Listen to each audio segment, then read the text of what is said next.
Welcome to the V2V Podcast Nonviolent Communication Training Series. What is anger? Now, we can get into trouble thinking of anger as a problem. Here's what I mean. Thinking about anger as a problem is like a man who keeps getting drunk and crashing his car. He sobers up and finds that once again his car is wrecked. He gets really pissed off and keeps buying new cars because he doesn't like dealing with the consequences of his drunk driving. To me, in many respects, anger is the alcohol. Why be worried and concerned about the booze? It can't make him drunk and crash his car until he drinks it and can no longer drive safely. So to me, anger is not the problem. The booze is not the problem. To me, the problem is the thinking that creates the anger. The thinking that says, I can drink and drive even though I know that I keep crashing my car. The solution isn't reasonably to get a new car every time I crash it. Anger is a certain quality of thinking that supports what NVC calls domination systems. And by systems, I mean governments, organizations, institutions that regulate human affairs. Domination systems being ones in which a few people control many to their own advantage. In domination systems, you have to train people to think in ways that support the system so that they fit the system. You know, there are a few things that domination systems require in order to function. 1, suppression of self.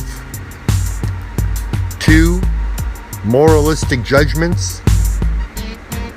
3, a bureaucratic language that denies choice with words like should, have to, and ought. And 4, the idea that one deserves something. And anger is the result. It's the flashing red light that tells us we're thinking in a way that supports domination systems. You are thinking in a way that contributes to the oppressive world order, and in fact, you are a part of it. So we don't need to get rid of anger. I don't want to be like the man who keeps buying a new car because I keep drunkenly crashing my car. I want to get to the point where I'm not thinking in ways that take part in the domination systems in the world. It may seem somewhat obvious, but systems train people to think in ways that support the system. How we are trained to communicate within these systems affects our human development. We've all been trained to be either sheeple or bullies. When you're in a position of authority, you are taught that you are justified in being a bully. We tend not to call other people, and especially ourselves, bullies. We call ourselves bosses or authorities.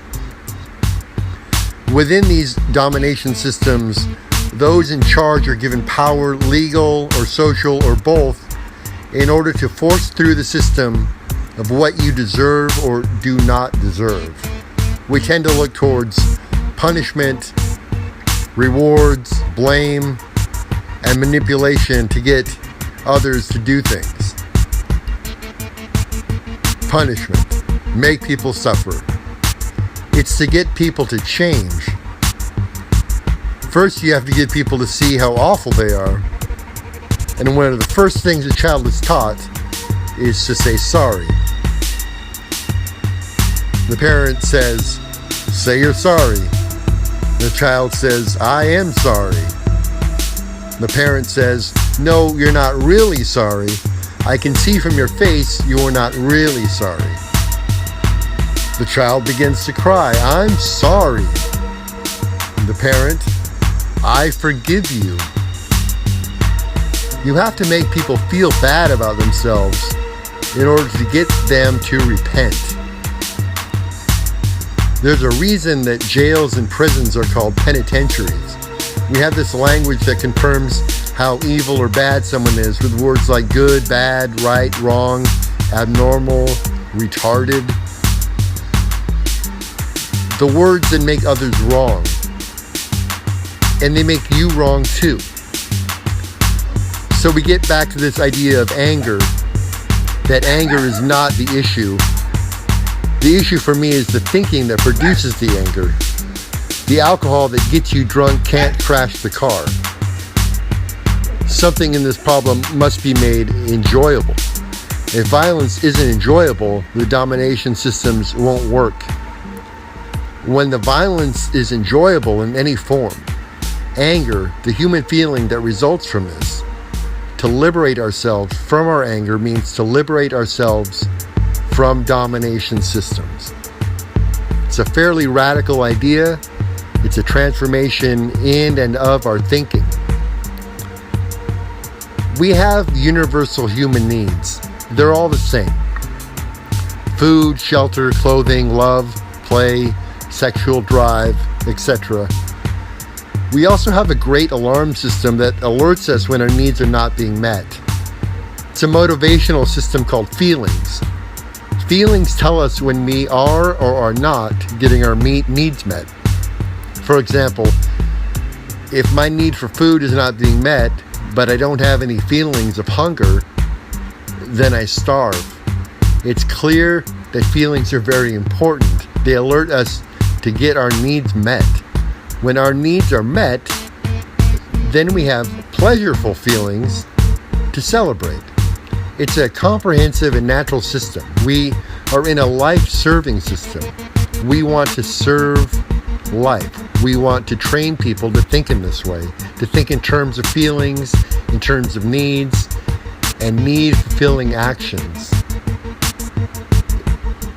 If I'm hungry and I feel hungry, I eat to satisfy that need, and then the feeling is one of satisfaction. This is basically what nonviolent communication is all about. If you want to serve life, you want to create life-serving systems. We need to really be conscious moment by moment. We need to be as smart as dogs. Now, maybe it's okay to have opinions about the world, the situation, the politics, but if you're starving to death, you need to get some food. So let's really focus our consciousness on our human needs, feelings, and these need-fulfilling actions. Anger tells us that we have a need that isn't getting met. Anger and its cousins, depression, guilt, and shame, are all a part of that domination system. Anger tells us that we are thinking the bad guy is somebody else. With depression, guilt, and shame, we're the bad guy. These are the feelings that result from the thinking of domination systems. Anger.